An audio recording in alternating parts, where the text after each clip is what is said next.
Hello, my most awesome project managers. Those of you who are getting ready for this exam that we call the PMP exam, I hope you're doing well.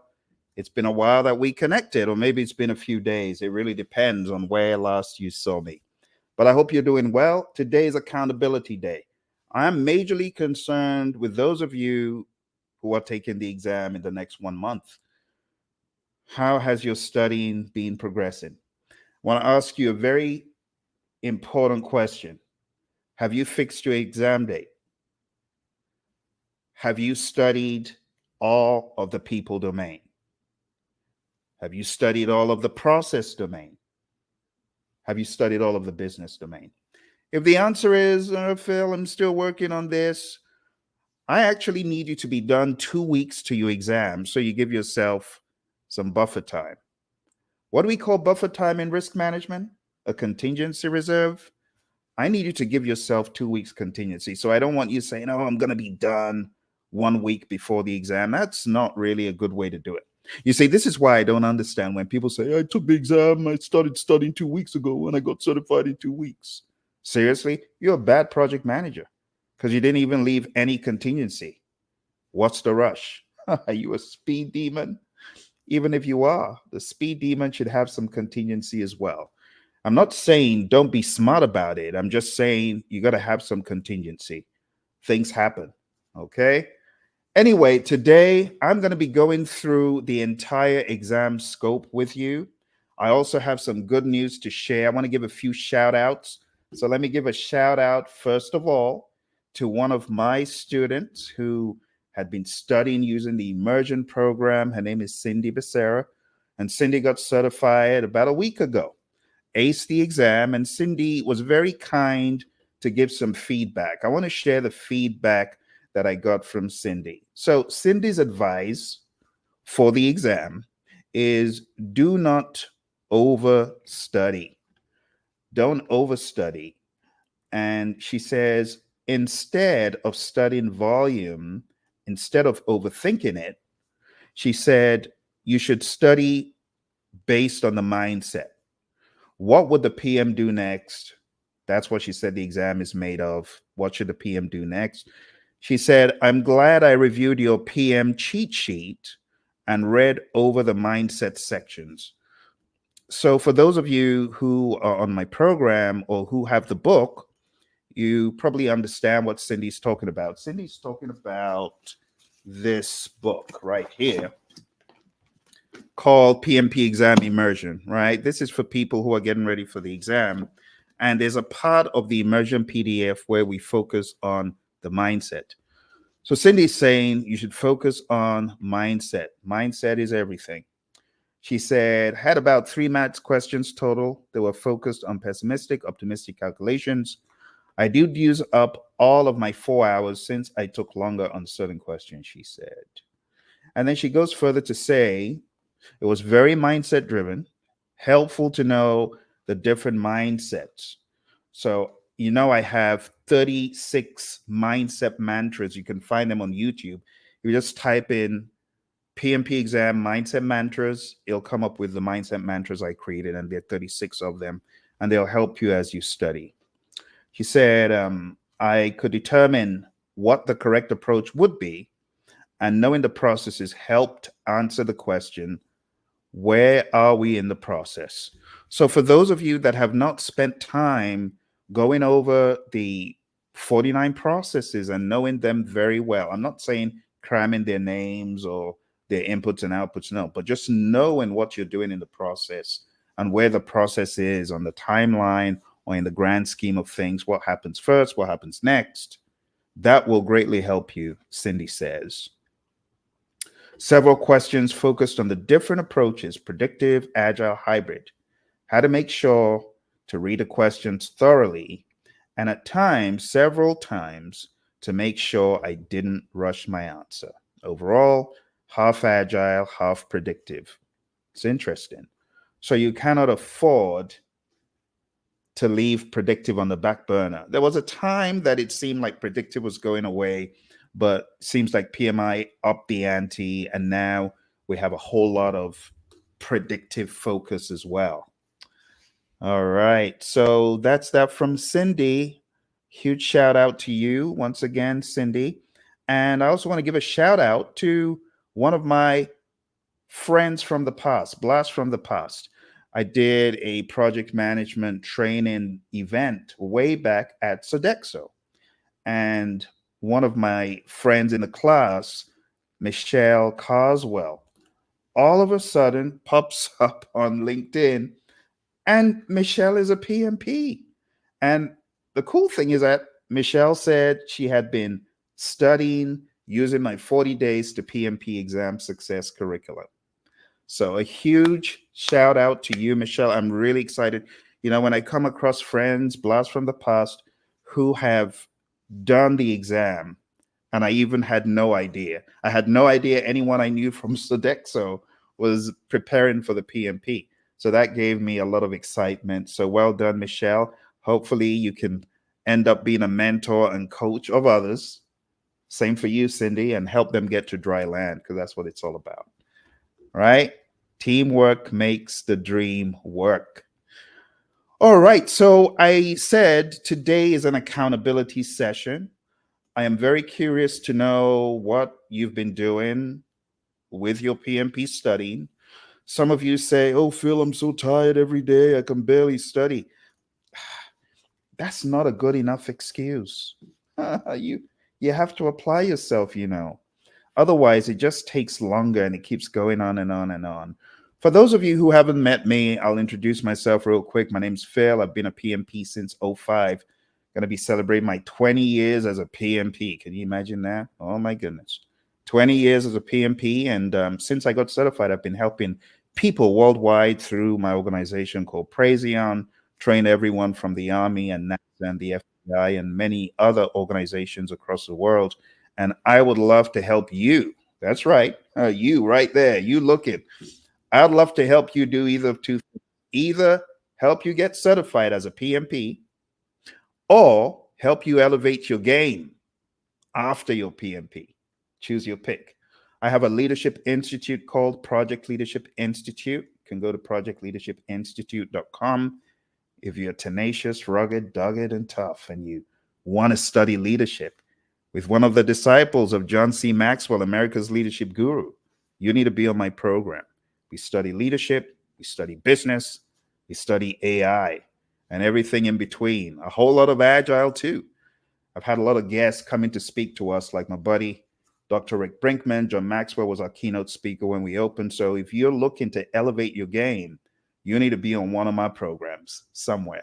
Okay. Now, for today, I really want to go in on the topic of the PMP scope, the scope of the PMP, because I want to help you, those of you who are struggling with what should I do today? That is a big question I get from a lot of students. Phil, okay, I'm done with my class, but there's process groups, then there's knowledge areas, then there's Scrum, then there's Kanban, then there's the Agile Manifesto values and principles, not to mention PMBOK. Which PMBOK? Okay, I'll be nice. I'll say 7 is the PMBOK that people are able to purchase. But the PMBOK, the real PMBOK, when you talk about the culture of the PMI, ain't nobody talking about 7. People talking about 6 and 5 and 4. Now, I'm not saying those 5, 4, 3, 2, 1 are still current. They're not current anymore, but 6 is still relevant. Now, you cannot find a 6th edition to buy. It's out of publication because people would have still been buying it. That thing is valuable. That thing is, I mean, I've got my copy, but I won't go there today. But I'll just say Process Groups, a Practice Guide is in print, and it has a lot of stuff from the 6th edition. And honestly, in a lot of organizations that I train till today, guess which edition they are keen on studying? Put it in the chat. I ain't going to say. But anyway, right now we're going into the enormity of the exam. I like showing newbies this because it helps newbies understand the scope of what they're going to be getting into. Those of you who are joining me on Saturday, it's actually coming up pretty quick. On Saturday, we have the Project Management Masterclass. And I would love for you to attend my next masterclass. Those of you who are like, oh, I need help. One of my students would see me on YouTube. Her name's Michelle, not the Michelle I just spoke about, but Michelle Bond. She'll see me and she'll say, I need him to start from the beginning. So what did Michelle do? Michelle ended up joining my course for the PMP, got certified about 3 years ago. My goodness, Michelle, 3 years ago. And ended up joining my Leadership Institute. But the real funny thing is she's like, I need him to start all over again. So if you're like one of those people who just sees me midstream on YouTube or Facebook or Instagram, and you're like, I need him to start all over again, then you need to be in my training. Okay? Come to my training and I'll help you understand. But for now, I want to show you the enormity of the exam, and I also want to put it in perspective so that you won't feel overwhelmed. Are you ready? Let's go in. Let's go in on this stuff. Okay. If you're getting ready for the PMP exam, there are a number of things you should understand. And number one is PMI's rules of the game. This is in the PMI Code of Ethics and Professional Conduct. That's right. The PMI Code of Ethics and Professional Conduct is what you sign when you're applying for the exam to say, hey, PMI, I've read the rules. I know there ain't no cheating allowed. I know I need to behave myself. I know I need to tell the truth. I shouldn't say, I'm aspiring to be honest. No, I should be honest. So the PMI Code of Ethics has the rules of the game. Second thing you need to know for your exam, and this is huge, is agile. You got to be agile in life and in knowledge for the exam. So to really firm up your agile, you must be all over the Agile Manifesto values and principles. You also should have read the Agile Practice Guide. You also should have read about servant leadership, agile practices. What is a team charter? Not the version in the Agile, no, not the version in the PMBOK guide, the version in the Agile Practice Guide. Because remember, there's a difference between a charter in the world of predictive and what it might contain versus a charter in the world of Agile and what it contains, like definition of done, definition of ready, cadence, and so on. Contract types is also talked about on this exam. From an Agile perspective, you got to know how that works. And then the knowledge areas. That's right. The knowledge areas from an Agile perspective. That sounds very curveballish, but I want to help those of you who don't know what knowledge areas are. I'm going to put something in the chat to help you. So let me go on down to my LinkedIn. Those of you on LinkedIn, please go to this link to download a chart that I have for you on the knowledge areas. Hopefully, we'll be able to talk about this later as well. But I'm just going to go ahead and put it in the chat. So here we go. This is a really helpful chart for anyone that has not studied the knowledge areas. Anyone who hasn't studied the knowledge areas, take a look at the link that I just shared and go onto LinkedIn, download it, and it's going to be very helpful in summarizing the knowledge areas. Okay, if we have enough time, we'll talk about knowledge areas today. All right, the other big thing you need to know for your exam is Scrum. So Scrum is an agile framework. It's the most popular agile framework used in the world today. Definitely something you need to know for your PMP exam. And those of you taking the CAPM exam, it's also important that you understand all these things I'm talking about. It's just that the questions are written differently, but a lot of the subject matter intersects. You got to understand your 353 of Scrum, Scrum Master, Product Owner, Developers, who are they, what do they do, the product backlog, the sprint backlog, the incremental, the PSI. You also need to understand the event, sprint planning, the daily Scrum, the sprint review, the retrospective, and the sprint itself, which is a container for those other events. You also need to understand as you get ready for your PMP exam, the predictive piece. The predictive piece of the puzzle is the one that makes people scratch their head the most, in my experience. So you got to understand the 5 process groups. Don't mix process groups with processes. Know them apart, right? The 10 knowledge areas, the 49 processes. There are various pages in the PMBOK 6 that I have extracted, things about benefits. You got to understand page 7. Now, if you don't have the book, it's okay, but just understand benefits, the benefits register or the benefits management plan, target benefits. All of this terminology about benefits owners and so on could be helpful. Baselines, project documents, subsidiary plans, and then going into PMBOK 7, 12 principles. Also understanding the domains and how they are not process groups, and really not worrying and stressing about them, but having a general understanding. I think it will be very helpful for you as a professional. Can you imagine being a PMP and in your organization, your CEO asks you, what is the difference between PMBOK 6 and 7? Or what is in the PMBOK 7? You should at least know its principles and domains. I have a lot of videos about this that break it down. So if you got certified eons ago and you don't know what's in PMBOK, I'd encourage you to go on down to the Praision channel and watch those videos. Moving on, there are other things that are important for your exam, and one of them is hybrid. The hybrid aspects are talked about in the Agile Practice Guide on page 26 to 30. Now, going into the knowledge areas, you'll see them begin to appear on the screen. Their integration, scope, schedule, cost, quality, resources, communications, risk, procurement, and stakeholder. I talk about these in the free chart that I just shared. If you haven't gotten the link, hey, here's the link again. Go on down to this link. It's on LinkedIn. A link on LinkedIn. That's funny. Go to LinkedIn, download it. It's going to help you. Now, let me go over these very quick. In the world of the PMP exam, the terminology revolves around knowledge areas.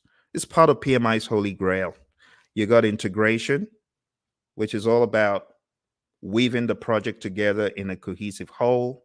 It's about developing a charter, developing a project management plan, which weaves several aspects together. It's about effectively executing, monitoring, and controlling and closing the work by making everything move in a cohesive whole. That's integration.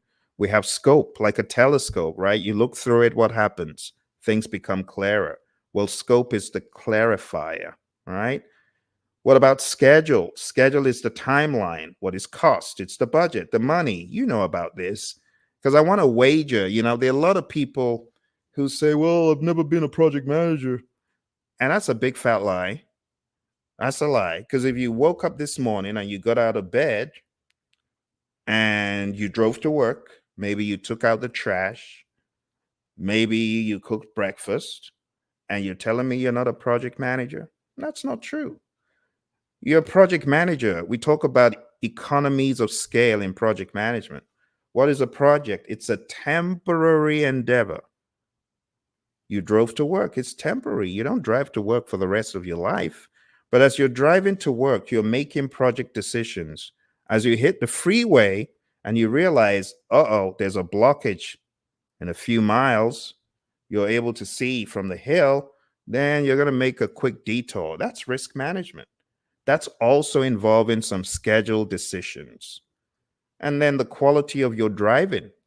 You just got your new BM and you're driving like a maniac. You're not going to do that because you know that car's quality. Quality costs money.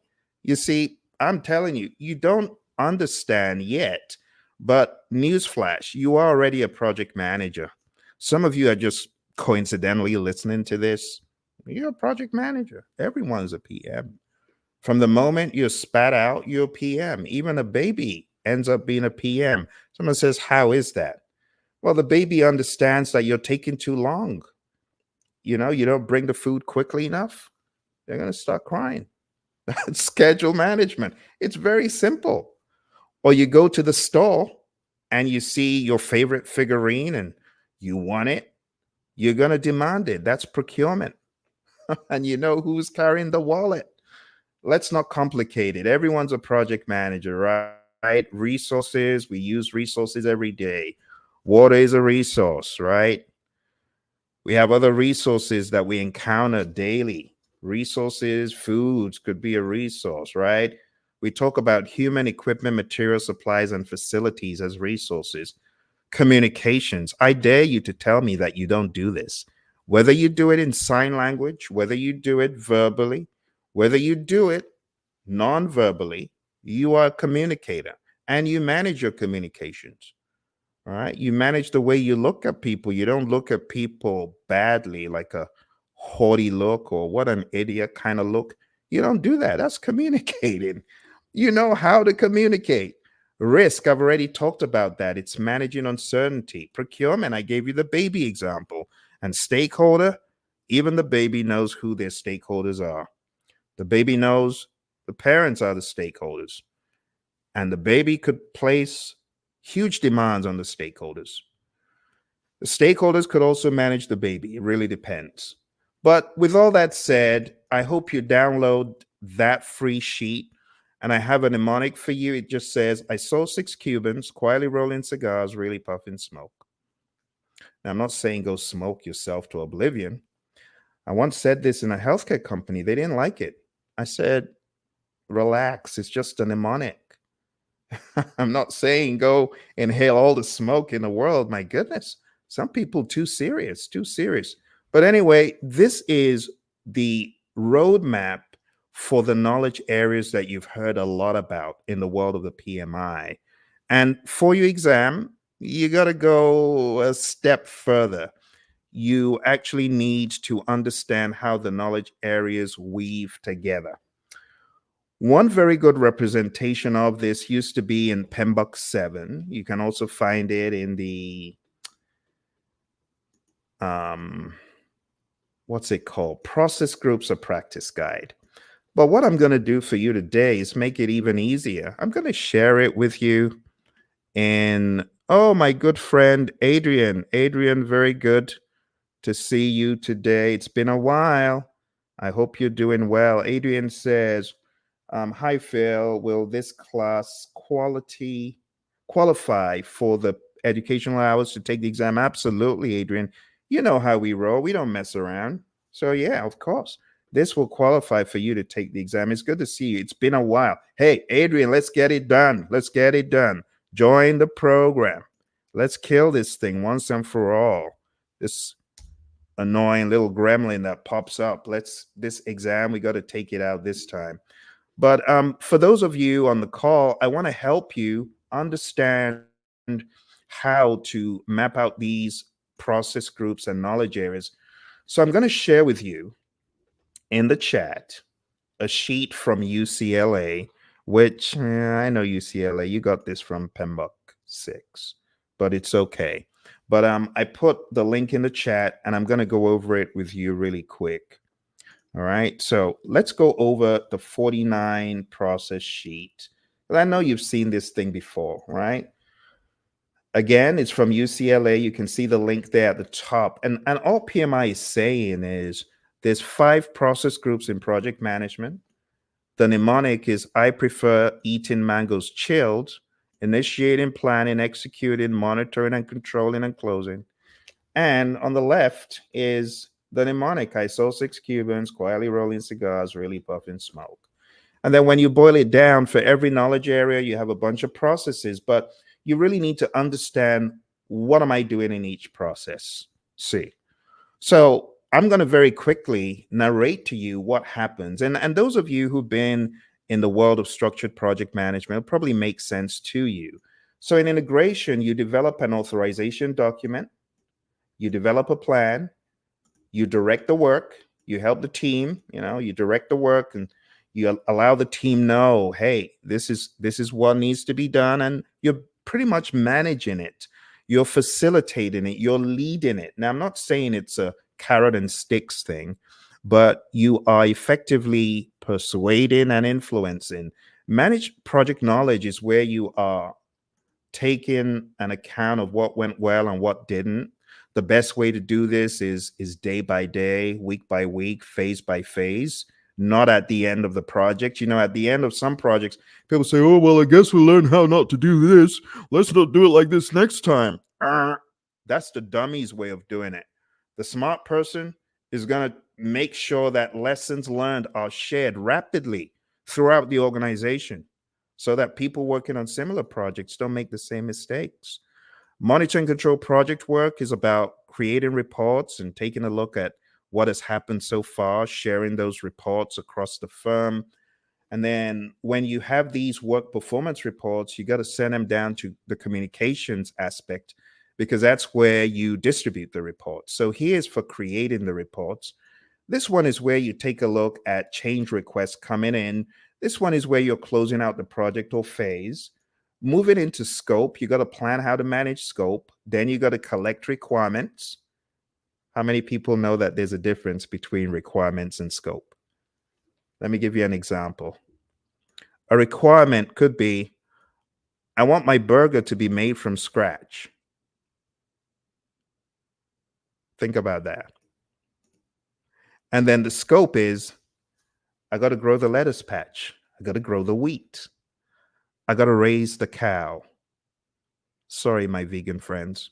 Oh, I got to raise the chicken. It's a chicken sandwich, right? Not a burger or whichever one it is. But you get the idea. You got to raise the creature. And then you got to go to the Atlantic or the Pacific Ocean because you're not buying salt. You're making it from scratch. Now, it sounds very humorous, but think about a requirement to make something from scratch. No buying any other condiments. Just make it from scratch, custom. The requirement gives birth to a crazy amount of scope. And that's why when you understand the dynamics of scope and requirements, you're very careful the requirements that you allow the customer to put into the project. Some people, they have no idea, like, oh my goodness, why did we allow this into the project? I often say requirements beget scope. The crazier the requirements, the more the scope is going to be. And that's just the truth. So when you've collected the requirements, you got to define scope. What is in scope? What is out of scope? What are the inclusions? There's a guy, his name is Andy George. Andy George, you could find him on YouTube. And he has this video of how to make a chicken sandwich from scratch and the cost. And it cost $1,500. And it took 6 months and it tasted awful. Because he actually eats it on camera and you can just see the pain the guy's going through. But just think about it. The difference between the requirement to make a chicken sandwich from scratch and the requirement that says, anyhow you want to do it is fine, just make sure it's good. Well, you're not going to spend 6 months. You're going to spend like 1 hour max by going to the store and getting what you need. So the requirements, they could change the whole game of scope. That's really what I want you to take away. Then we create a work breakdown structure, which is a hierarchical decomposition of the project. Looks like a family tree. We're going to go into that in the training. Validate scope is your customer inspecting the deliverable. In this case, Andy tasting the chicken sandwich that tasted like garbage. And control scope is where you're preventing gold plating. Gold plating is when your team members add extras that were not part of the original scope. I know you have experience with that for sure. If not on a real project, maybe a project at home. Anyway, we won't go into that. Let's go into schedule management. Schedule management is all about creating a timeline. But one of the things that you see with the PMI, they want you to plan how to do stuff. So plan how to manage the schedule, plan how to create the schedule. Okay. For those of you just coming and asking the question, my friends on Instagram, I see you. I see you. My friends on Instagram, you need to be joining me this week, my friends. Join me this week. Go on down to hpmexam.com. You see the ticker tape right there? Join me and let's elevate your game. But anyway, what I'm sharing is in that link. But the schedule is all about defining the activities, putting them in order of occurrence, estimating how long the activities will take, putting all that together into a cohesive schedule, and preventing schedule delays. Cost management is about planning how to manage costs, estimating the individual tasks, rolling them up into a final total, and then preventing budget overruns. Quality management, this is about planning how to manage quality. Manage quality is about actually managing the quality. Now, that sounds vague. Let me be more specific. A quick lesson on quality management. Now, I'll talk about this a lot more in the class, but I think this will help a lot of you. What is quality? Fitness for use, conformance to requirements, customer satisfaction, and Kaizen, continuous improvement. When you go to your favorite restaurant and you sit down and you're given a plate of food, you are immediately, whether you like it or not, subconsciously, you are gauging the quality.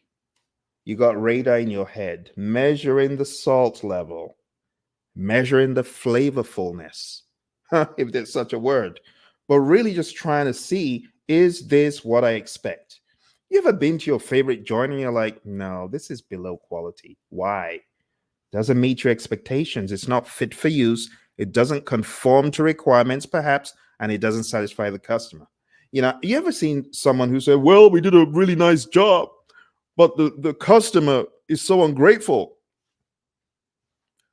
My friend, in this world of PMP, if it doesn't satisfy the customer, failure, project failed. You see why the job of a PM is so difficult, because you got to balance that fine line and you got to do everything possible to ensure your customer is satisfied. Because in PMI's world, the customer ain't satisfied. It doesn't matter how highly your boss thinks or how highly you think. If your customer says it ain't cool, it ain't cool. So in the world of PMI, when we talk about quality, we're talking about fitness for use, conformance to requirements, customer satisfaction, and Kaizen. We're thinking about change for the better. We're thinking about sustaining any quality initiatives. And it's so important, my friends. Okay, for those of you coming, we're going through the 4-9 process really rapidly. It never gets old. And it's one of the areas people say, it's a beast. It's eating me alive. Help. So I came on today to help you. All right. So manage quality. When you think about manage quality, you are doing things to assure customers that quality standards are being met, to assure stakeholders. Managed quality is similar to quality assurance. What is quality assurance? Checking the process. There's a difference between checking the product versus checking the process. Managed quality is checking the process. Control quality is checking the product. Moving on, my friends, going on to the resource area. We have plan resource management, planning how to manage the resources, estimating all manner of resources, acquiring the human resources, equipment, materials, supplies. Develop team is all about the team, the human resources, right? Developing them, training them, coaching them. Manage team is all about leadership. I know it says manage, but it's really more about the guidance through influence and persuasion than carrot and sticks, beating people over the head. It's not that. It's not about structure and order alone. It's heavily about the leadership. Control resources is really more for the physical resources. Going on to communications, plan how to communicate. Manage communications is communicating, and monitor communications is checking to make sure your communications is good. Next, we go into risk management, plan how to manage risk, identify the risks, do a qualitative analysis like a high, medium, low, do a quantitative risk analysis, take a look at the monetary impact of those risks using expected monetary value, EMV, and things such as that. Look at the dollar amounts. Look at the time it takes to do something, the penalty from a man-hour standpoint. That helps you with quantitative risk analysis. Plan risk responses is planning how to respond to risks. Implementing risk responses is carrying out your risk response. And monitor risks is checking to see how your risk game is going. Is it going good? Some people's risk game is flat, it's bad.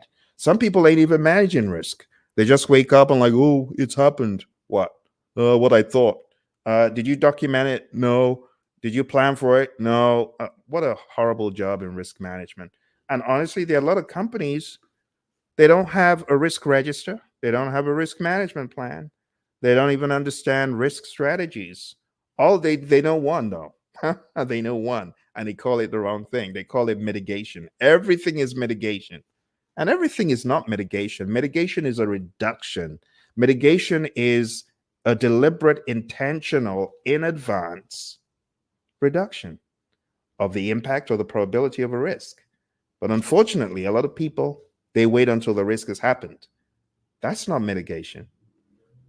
That's a bad reaction to a serious, now it's an issue, right? Could have been a risk if you thought about it. But when it's happened, it's no longer a risk, it's an issue. Then you got to look for a workaround. Not good. Not good. All right. You see, I'm trying to give you some real world tips for your firm. Those of you firms that are not doing risk management, I encourage you to do it. So, so important. Let's move on. We're going into procurement now. Procurement, we got a plan. Do we need to purchase anything? Conduct procurements. Well, we've agreed we need to purchase. So let's conduct procurements by putting out the RFPs, RFQs, RFIs, IFNs. And that just means request for proposal, request for bid, invitation for bid, invitation to negotiate, and things like that. You put them out and then you get a response, and then the response is weighed. You use source selection criteria to weigh who's going to be the winning bid. And then you might get into some negotiation, and you go back and forth. And some cultures, if you don't negotiate, it's actually rude. So you gotta negotiate. And then the negotiation goes on and on. Have you ever been in a do loop negotiation? I have. The negotiation goes on for forever. But eventually you come out, you select someone, and then you begin managing the procurement. Last but not least, we got stakeholder, right? You identify who could be affected by the project and who could affect the project positively or negatively. Then you plan how to engage them appropriately. You manage the engagement by actually speaking, communicating, doing all that. And then you monitor stakeholder engagement. How effective is our plan? Is it working? And there you have it. There you have it, my friends. Those of you just coming, I shared in the chat that link to UCLA. UCLA were able to grab this and put it, and honestly, I believe that they have the permission to do so because they're UCLA. So it says Project Management Institute, Guided Project Management Body of Knowledge Guide. And then it gives the necessary accolades to the PMI. And honestly, these are some of the things that excite me about the Project Management Institute. The fact that we can have 49 processes that help you manage any project. Tailor it to the project. Now, when I say help, it gives you insights, things to think about.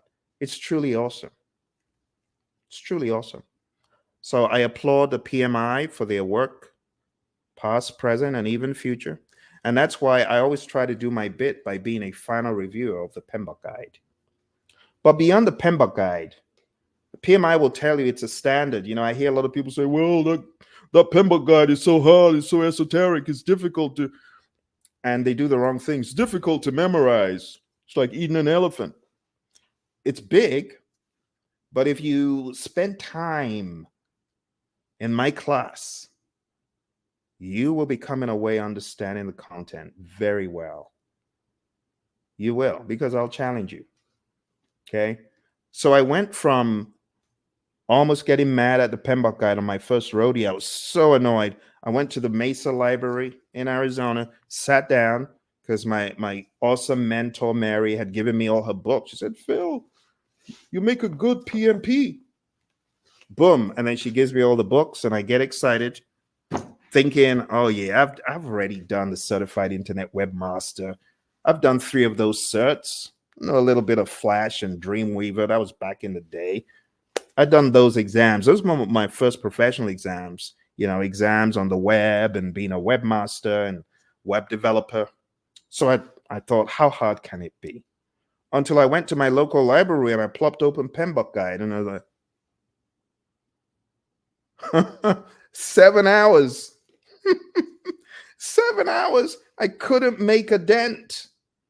Oh my goodness. Talk about Mr. Magoo looking like an absolute punk for 7 hours.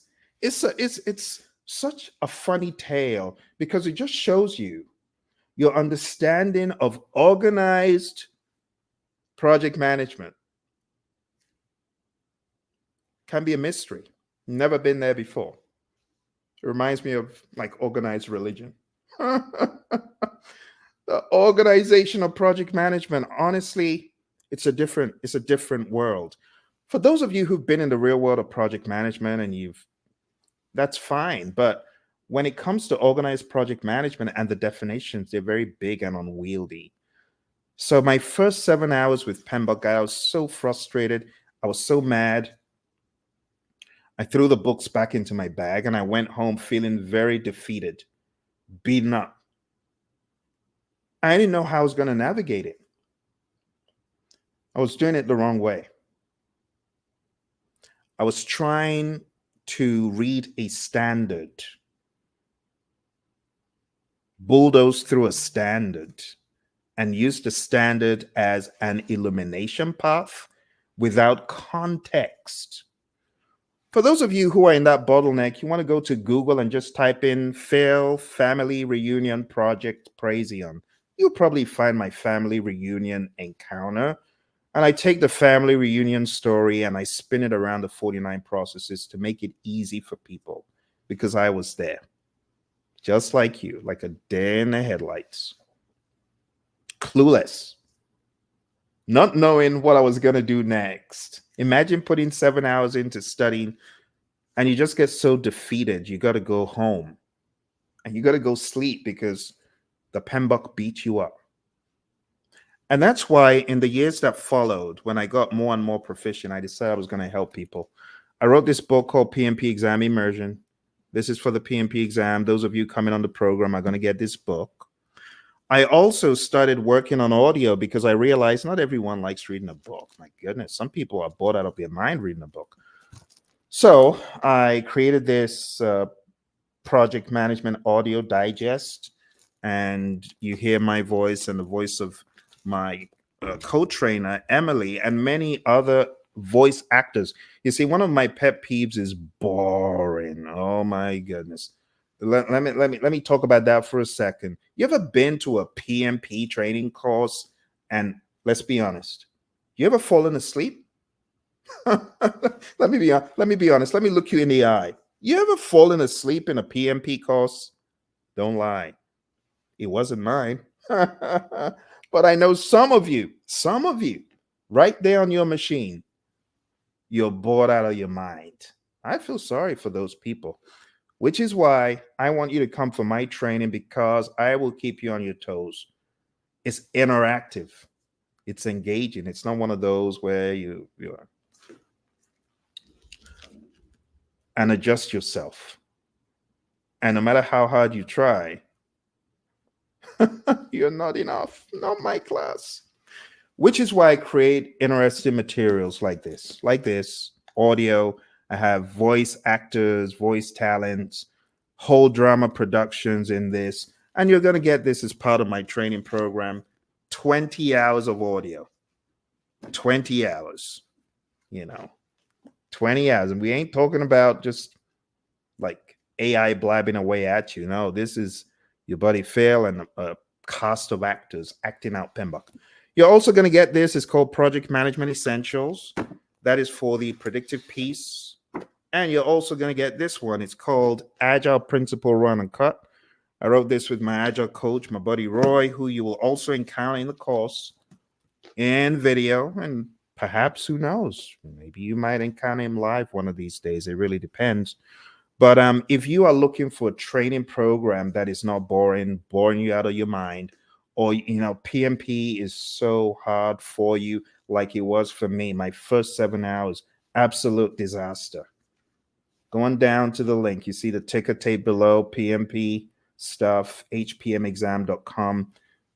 Go sign up for the program, because not only will you have a vehicle to get certified, you also have a friend for life who will be there to help you traverse life after the PMP. PMP is great.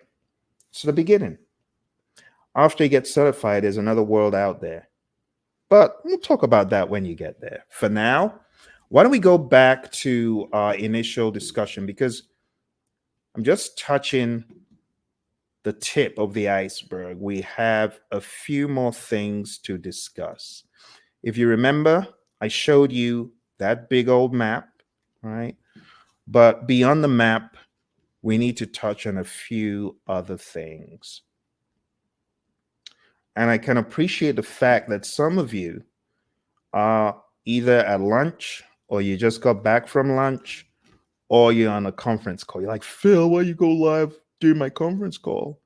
I can't be on the call. I know, I understand. We're going to get done here very shortly. So I gave you a very good breakdown of the world of predictive, but I don't want you to leave without giving you some illustration and some understanding about Agile. Okay.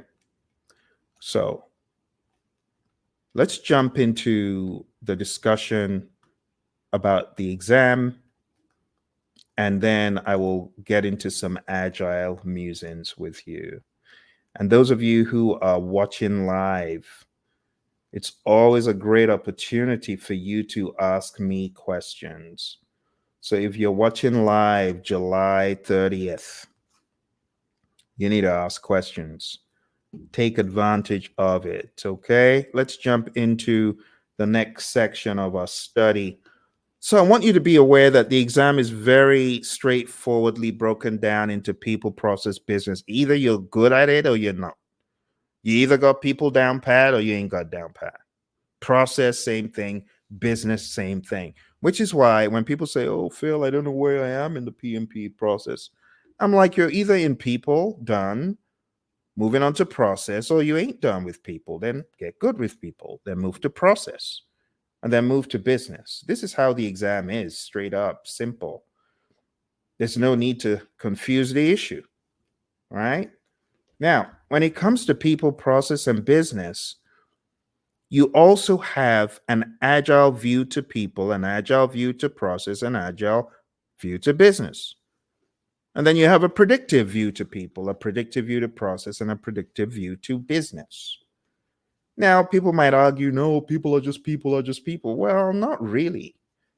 The way you interact with a team in an agile environment is very different, because the team is responsible for the integration. Whereas in the world of predictive, the project manager is responsible. So in the world of predictive, we have a straight line going from A to B. We're going to plan everything. It's all planned to the T, and it happens like that. Whereas in the world of agile, there's some twists and turns. We start off and we might be thrown off course, but we get back on course, and there are twists and turns, and there's a lot of experimentation. That's how agile is. It's like cooking a new dish.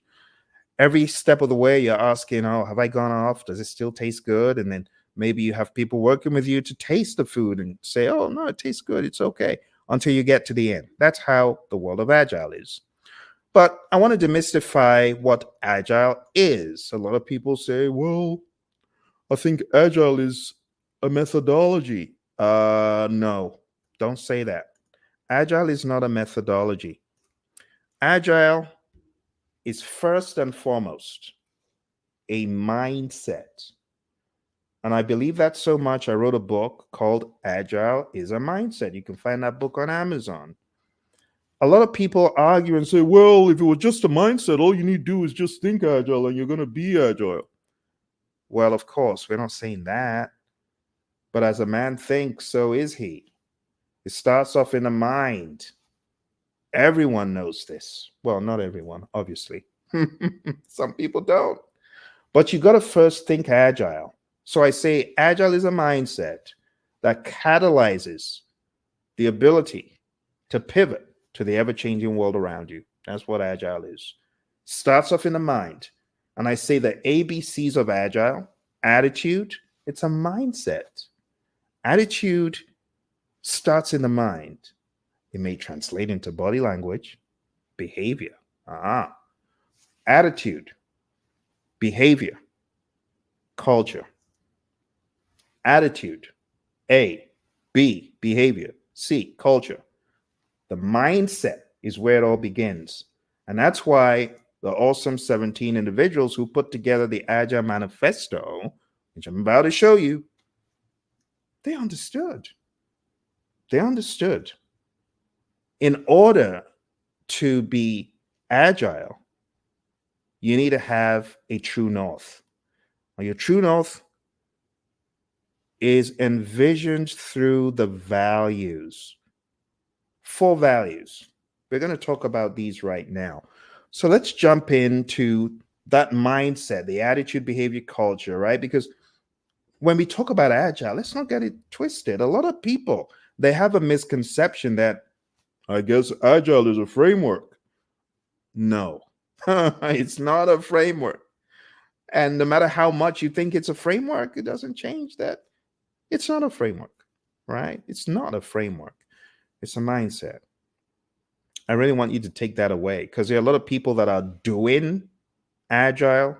They're doing these frameworks.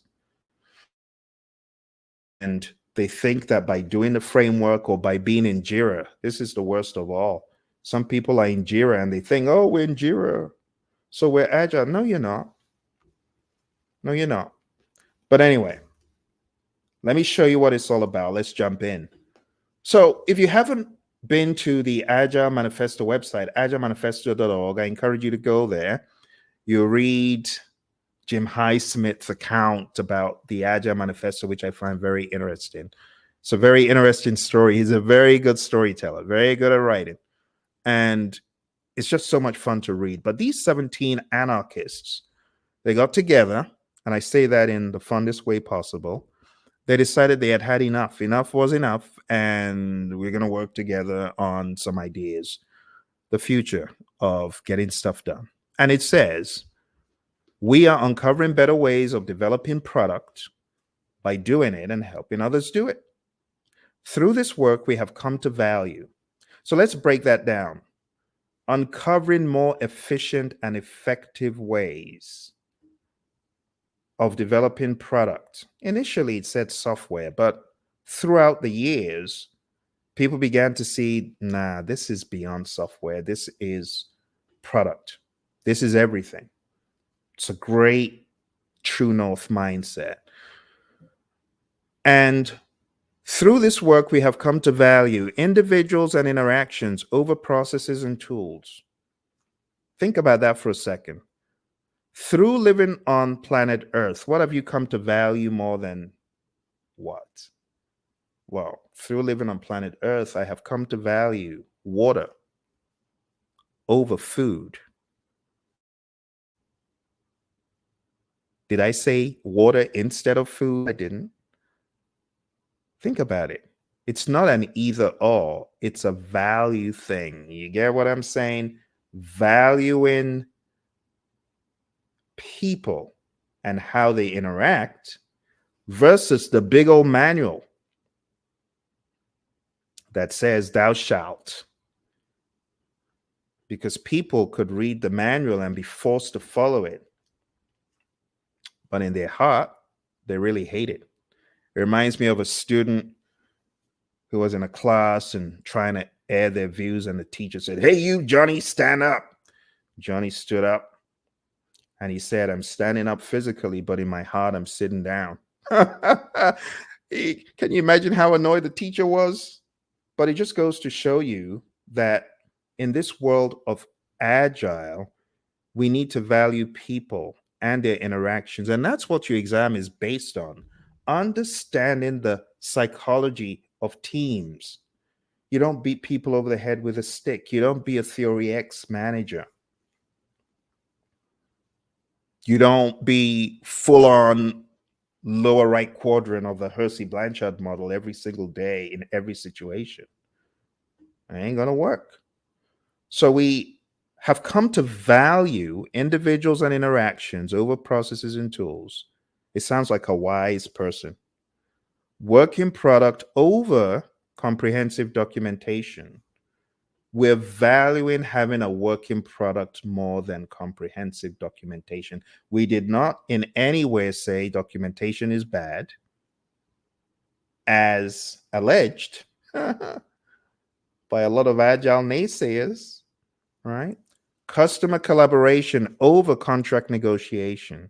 We're saying we value collaborating with the customer rather than pointing to a contract, and responding to change over following a plan. We value responding to change, and you should value responding to change. What if you had an elaborate plan to drive from here to work? Midway, you hit traffic. You need to do something differently. You need to be agile. Ditch the plan, respond. That's all this is saying. Don't be a Kodak. Don't be a Polaroid. Don't be a Toys R Us. Don't be an Enron. In more ways than one. And you better not be a Blockbuster. Very soon I might add Redbox to the stack. How many red boxes do you see around you these days? Oh my goodness. So you got to be agile. You got to pivot to the ever changing market around you, the ever changing circumstances around you. Let's move on. Going into the Agile Manifesto principles, your 12 principles, I'm going to break these down very succinctly by giving you my high level interpretation. Number one, be obsessed with the customer, right? Deliver value to them early. Number two, welcome changes even late. It could help the customer. Number three, deliver working product frequently. Get your customers engaged, the sooner the better, and get value into their hands. Number four, work together daily for the greater good of the firm and of the project.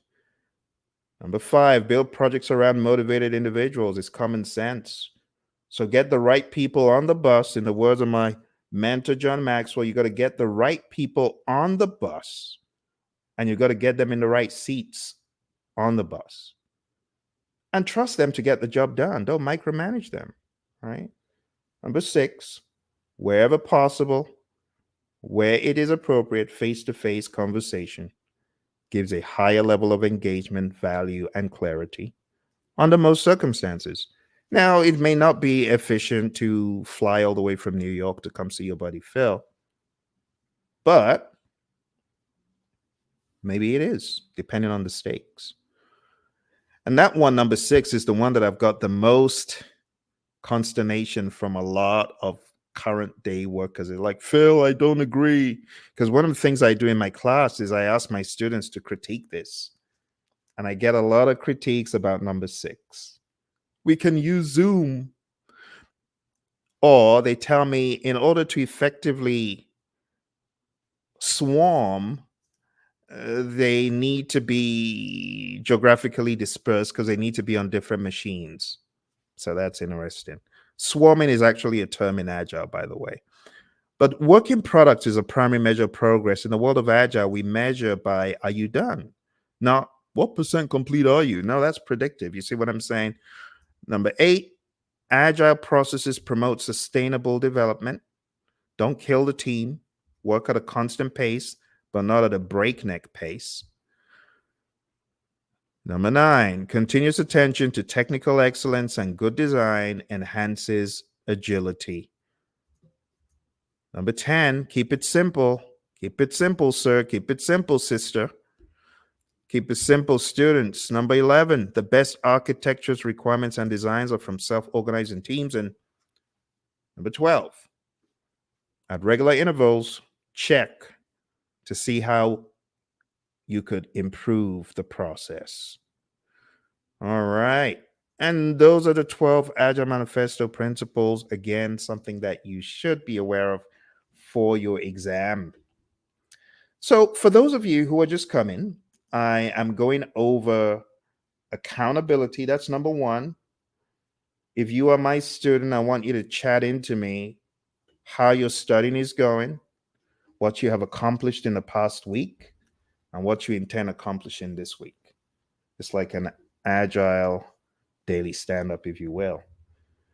I'm also curious to know how your studying is going if you just got on the bandwagon because there's so many things. I shared my experience. The first 7 hours with PMBOK were horrendous.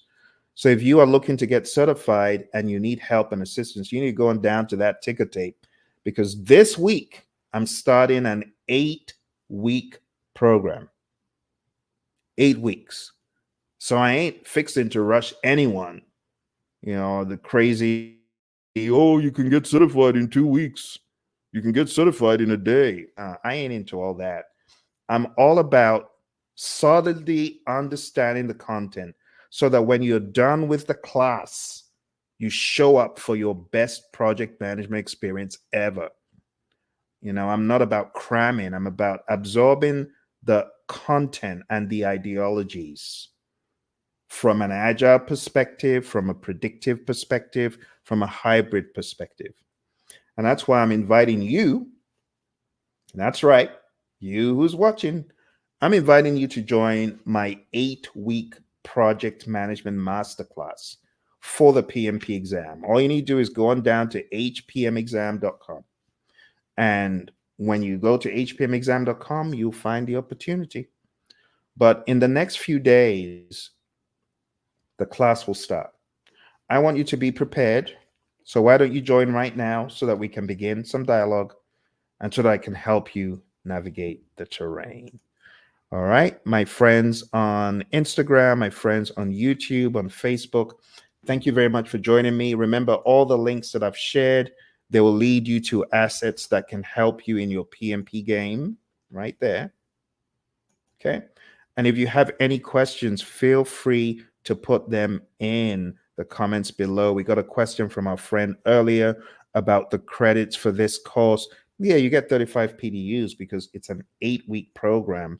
And there's also a lot of online quizzes, tests, mock exams that you will be carrying out every step of the way. Okay. Thank you, my friends. A shout out to those of you on the PMP exam radio show who come through on that platform, on Spotify, on Apple, on Amazon, wherever you might be listening to me from. Thank you for joining. I just want to make it very clear the website one more time. So it's hpmexam.com. Let's go over there and I'll just talk a little bit about the program so that you understand what is in store. There's so many awesome opportunities in this program to learn all that you've heard about but never really had a coach to take you through. This will be an opportunity for handholding. And for some of you who are already PMPs, but you don't really understand the content, you are also able to join. You'll get PDUs, 35 PDUs. If you join the program and you'll be able to learn everything from scratch and you'll be able to sit in as a mentor. Just truly awesome. But anyway, hpmexam.com, it's starting on the 3rd. If you're watching this after the fact, always go to hpmexam.com because you'll be able to see when the latest and greatest training is. Some of the things you're going to get from this training session, like I said, you're also going to get a lifetime access to our PMP course. You'll also get training on life after the PMP exam. You will be in a session with me for 8 weeks learning. You'll get agile books, predictive books, application assistance, and we'll support you towards your exam with mentoring, coaching, and advice. So once you get on the program, pretty much you got lifetime access to a course. There's no excuse. We've taken the excuses off the table for you. All right. So why don't you go on down there to hpmexam.com, and I look forward to seeing you in the program. Those of you who are already certified, you want to know more about the leadership endeavors that I'm working on right now, going down to projectleadershipinstitute.com. Thank you very much. I wish you all the very best in your journey. Remember, PMP prowess, it develops daily. It does not develop in a day. Contrary to what you hear, I got certified in 3 hours. I'm not talking about the exam. Some people come up with all sorts of tales. And while I don't say people aren't telling the truth, I just say not everyone is the same. You cannot measure your performance with someone else because you don't know. Those people, maybe in the real world, they truly have a ton of experience using PMBOK guide processes in their daily work. So it's unwise to say, well, Phil did it in two days, so I'm going to try to do it in 2 days. It's not very smart to see things like that. Okay. If you have any questions, my friends, I'm here for you. I look forward to hearing from you. I wish you all the very best in your journey. Keep on trucking daily, steadily, and before you know it, you're going to get to your definite chief aim as a PMP. You take care and all the very best. Bye for now.